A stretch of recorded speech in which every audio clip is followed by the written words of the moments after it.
Dan saya Satan Dispenda. Kami dari kelompok 2, kelompok PAI akan mereview materi apa ya? Bab tentang jujur yang disampaikan oleh Pak Irfan. Pak. Jadi jujur menurut kami itu Ngomong seadanya. berbuat Ya, seadanya gitu, nggak muluk-muluk, gak ditambahin, gak dikurangi. nggak ditambahin. Sesuai keadaan aja gitu. Sesuai keadaan aja. Dalil yang kami hafal itu hadis riwayat Ahmad yang bunyinya kulil haku walau kana murron, berkatalah yang benar walaupun itu pahit. Oh, jujur. Contoh jujur yang lain, misalnya ngerjain tugas PR atau apa gitu, ngerjainnya tuh nggak di sekolah gitu, maksudnya di rumah ngerjain sendiri, nggak niron sama ini apa namanya teman. Terus misalnya kita jajan ke kantin, kita ambil Saya ambilnya 3. ya harus bayarnya 3, Tiga, jangan misalnya. ambil 3 bayarnya cuma 1 atau 2. Iya. Itu tidak boleh ya Tidak boleh. teman-teman, tidak boleh. Terus kita mau nge-review lagi bab yang kedua, yaitu tentang kitab-kitab Allah. Kitab-kitab Allah yang pertama kita bahas itu kitab Taurat. Kitab Taurat diturunkan kepada Nabi Musa alaihi salam. Adapun firman Allah yang menegaskan bahwa kitab Taurat itu diturunkan pada Nabi Musa, yaitu A'udzubillahi minasyaitonirrajim. Bismillahirrahmanirrahim. Wa ataina Musa kitaba wa ja'alna li bani Israila ala tattakhidhu min dunil wakil, yang artinya Dan kami berikan kepada Musa kitab Taurat dan kami jadikannya penunjuk bagi Bani Israel dengan firman, janganlah kamu mengambil pelindung selain aku. Quran surat Al-Isra ayat 2. isi pokok kitab Taurat itu ada 10 hukum. 10 hukum tersebut diterima oleh Nabi Musa di Gunung Sinai. 10 hukum itu ada jangan menyekutukan Allah, tiada Tuhan selain Allah, jangan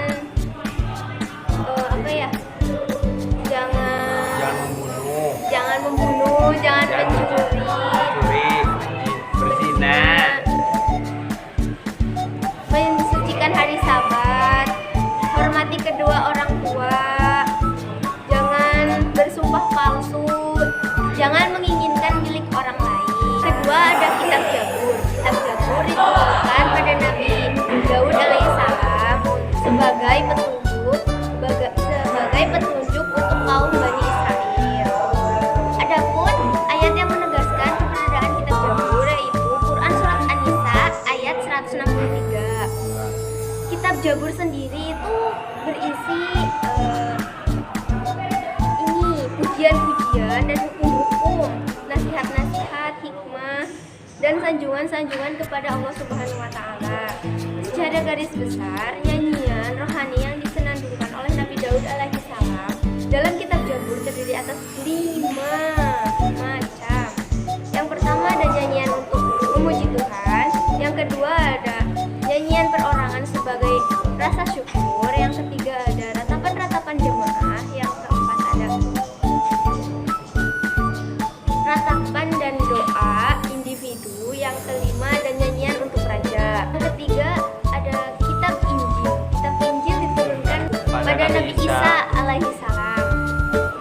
Kitab Injil diturunkan kepada Nabi Isa alaihi salam sebagai petunjuk dan cahaya penerang bagi umat manusia untuk mengajarkan tauhid kepada umat atau pengikutnya. Tauhid di sini artinya mengesahkan Allah dan tidak menyekutukannya. Penjelasan ini tertulis dalam Quran surat Al-Hadid ayat 27. Yang terakhir, yang keempat, ada kitab Al-Quran. Ini akan dijelaskan.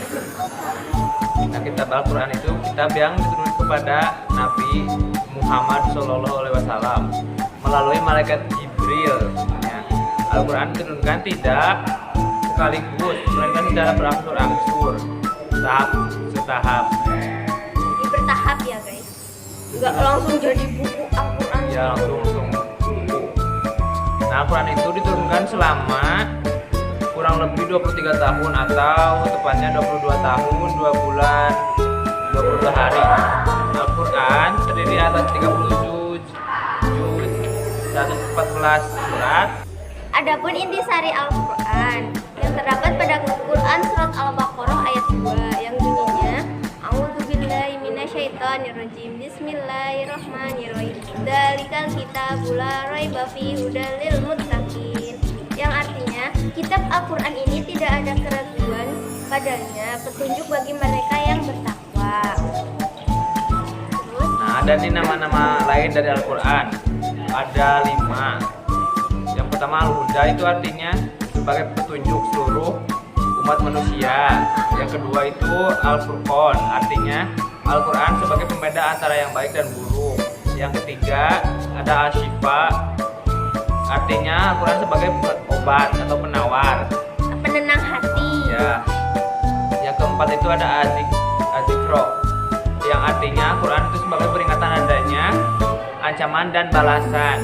Dan yang terakhir itu Alkitab, artinya Quran itu adalah firman Allah Subhanahu wa Ta'ala yang dibukukan. Adapun isi Al-Quran itu ada akidah, ada ibadah, ada akhlak, ada muamalah, ada kisah, dan semangat mengembangkan ilmu pengetahuan. Ada keistimewaan Al-Quran, yaitu yang pertama itu sebagai petunjuk dan rahmat bagi orang-orang yang beriman dan bertakwa. Yang kedua itu sebagai informasi kepada setiap umat bahwa Nabi dan Rasul itu terdahulu mempunyai syariat atau aturan, dan caranya itu masing-masing dalam menyembah Allah Subhanahu wa Ta'ala. Jadi berbeda ya guys. Yang ketiga itu Al-Quran sebagai kitab suci terakhir dan terjamin keasliannya, real. Yang keempat itu Al-Quran tidak dapat tertandingi oleh ide-ide manusia yang ingin menyampaikannya. Yang kelima, membaca dan mempelajari isi Al-Quran merupakan ibadah, mendapatkan pahala. Mungkin segitu ya review dari kami. Mohon maaf apabila ada kesalahan kata dan kekurangan, karena setiap manusia itu tempatnya salah dan benar. Terima kasih. Wassalamualaikum warahmatullahi wabarakatuh. Dadah.